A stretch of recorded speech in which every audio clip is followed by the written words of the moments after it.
राजेश एक कलेज विद्यार्थी धुलो भएको पुरानो सामानहरू हेर्दैछ। बुढो पसलले काउन्टरबाट हेरिरहेका छन्। राजेश, काका, कलेजको प्रोजेक्टको लागि केही अनौठो चाहिन्छ, केही डरलाग्दो इतिहास भएको देखाउनु न। पसलले डराएर डरलाग्दो भन्यो भने यो हेर। उसले हिचकिचाउँदै एउटा सुनको जस्तो देखिने पुरानो घडी निकाल्छ। पसलले, यो घडी 1970 सालको हो। यसको पहिलेका 3 जना मालिकहरू हल्का रोकिन्छ र फेरि भन्छ, सबै रहस्यमय तरिकाले मरे। राजेश जिज्ञासु हुँदै सोध्छ, कसरी मरे नि बाजे? पसलले फुसफुसाउँदै, कसैको लास भेटिएन, केवल रगतका दाग र यो घडी बाँकी थियो। कति पर्छ नि यो घडीलाई? राजेशले सोध्छ र पसलेले भन्छन् 1000 रुपियाँ। पसलले, ल्याउ, तर याद राख, राति 12 बजे यो घडी कहिले नचलाउनु, नत्र। राजेश हाँस्दै, नत्र के? पसलले गम्भीर भएर, नत्र तिमी पनि बेपत्ता हुनेछौ। भित्र राजेशको कोठामा राति राजेश घडीलाई डेस्क ल्याम्प मुनि राखेर हेर्छ। उसले घडीलाई घुमाउँछ। टिकटकको आवाज असाधारण ठूलो सुनिन्छ। राजेश आफैसँग डर लाग्दो वस्तुहरू र तिनका कथा प्रोजेक्टको लागि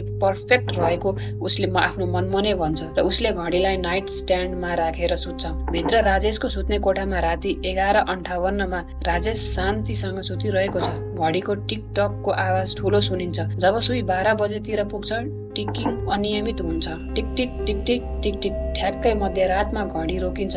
मौनता छाउँछ। अचानक राजेशका आँखा खुल्छन्। उसको सास फेर्न गाह्रो भएको उसलाई महसुस हुन्छ। राजेश घबराएर, के भयो, किन यति चिसो छ? उसले फोन चेक गर्छ।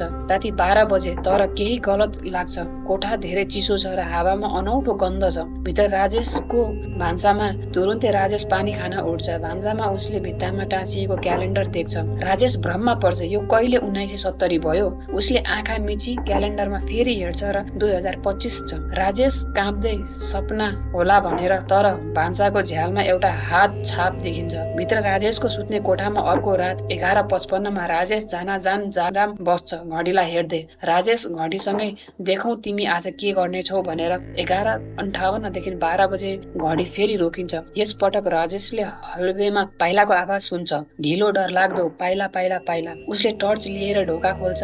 हलवे खाली छ, तर भुइँमा रगतका दागहरू छन्। राजेश कानामा, को छ त्यहाँ? के चाहन्छौ? कुनै जवाफ छैन। रगतका दागहरू उसको ढोकातिर आउँदैछन्। अचानक उसको पछाडिबाट कसैले काँधमा हात राख्छ। भित्र त्रिभुवन विश्वविद्यालयको पुस्तकालयका दिन राजेश पागल जस्तै खोजी गर्छ। उसले पुरानो अखबारको खबर फेला पार्छ। अखबारको हेडलाइन, प्रमुख व्यापारी राम बहादुर श्रेष्ठ रहस्यमय तरिकाले मृत्यु सन् 1970 देख्छ। तस्बिरमा एउटा मान्छे त्यही पकेट वाच समातेको देख्छ। राजेश पढ्दै, राम बहादुरको मृत्यु पछि उनको घडी हराएको थियो, तर त्यसपछि जो कोहीले यो घडी राख्यो सबै मरे। उसले स्क्रोल गर्छ। अर्को हेडलाइन, श्रापित घडी, अहिलेसम्म 7 जना मरे। राजेशका हात काँप्छन्। अन्तिम लाइन, डाक्टरहरूले भने कि सबैको मुटु एकदमै डरले रोकिएको थियो। भित्र राजेशको कोठामा राति 12:50 मा राजेश डराएर हिँड्छ।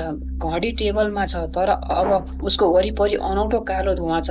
राजेश आफैसँग यो घडी फाल्नुपर्छ भन्ने तुरुन्त निर्णय गर्छ। उसले घडी छुन खोज्छ, तर घडी एकदमै चिसो छ। छुन साथ उसका औँलाहरू हिउँ जस्ता भएर जम्छन्। 11:58 देखि 11:57 मा उसले आँखा बन्द गर्न सक्दैन। 12 बजे घडी रोकिन्छ। यसपटक पाइलाको आवाज उसको कोठाभित्रै छ। आवाजमा एउटा स्वर सुनिन्छ, मेरो समय फिर्ता दे, मेरो जीवन फिर्ता दे। राजेशले फर्केर हेर्छ। कुनामा एउटा आकृति उभिएको छ। राम बहादुर श्रेष्ठका र पारदर्शी उसको आँखाबाट रगत बगिरहेको छ। राम बहादुर डरलाग्दो आवाजमा, तिमीले मेरो घडी किन चोर्यौ? अब तिम्रो पालो मर्ने। राजेश आतंकमा, मैले चोरेको होइन, पसलबाट किनेको हुँ, कृपया मलाई छोड्नुहोस् भनेर बिन्ती गर्छ। राम बहादुर नजिक आउँदै, त्यो घडीले मेरो आत्मालाई बाँधेको छ। म 50 वर्षदेखि यहाँ फसेको छु। अब तिमी पनि यहाँ बस्नेछौ। कोठा बरफ जस्तै चिसो हुन्छ। झ्यालहरूमा हिउँ जम्छन्। राजेशको सास देखिन्छ।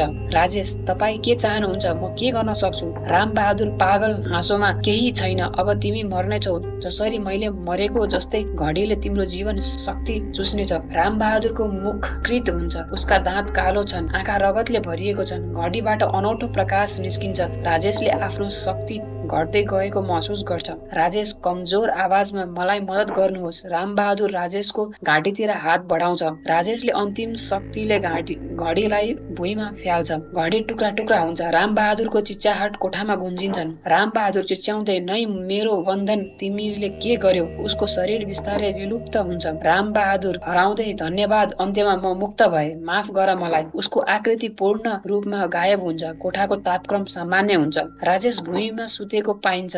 घडीका टुक्राहरू वरिपरि छरिएका छन्। उसले आँखा खोल्छ र घडीका टुक्राहरू देख्छ। एउटा कागजको टुक्रा घडी मुनि छ। राजेशले कागज पढ्दै, जो कोहीले यो घडी भत्काउनेछ उसले मलाई मुक्त दिनेछ। धन्यवाद रामबहादुर श्रेष्ठ। राजेश घडीको टुक्राहरू लिएर पसलमा जान्छ। राजेशले काकालाई घडी भाँचियो भनेर भन्छ। पसलले राहत सास फेर्दै, राम्रो भयो छोरा, अब रामबहादुर दाजुको आत्माले शान्ति पाउनेछन्। राजेशले, के तपाईँलाई थाहा थियो? पसलले दुखी हुँदै, उहाँ मेरा काका हुनुहुन्थ्यो। त्यो घडीले उहाँलाई श्रापित गरेको थियो। धेरै वर्षदेखि म उहाँको मुक्तिको लागि पर्खिरहेको थिएँ। राजेश, तर तपाईँले मलाई किन बेच्नुभयो? पसलले, किनकि मलाई थाहा थियो तिमी बहादुर छौ र केवल साहसी मान्छेले मात्र यो श्राप तोड्न सक्छ। केही श्रापहरू तोड्न धेरै साहस चाहिन्छ, तर सत्यले जहिले पनि जित्छ।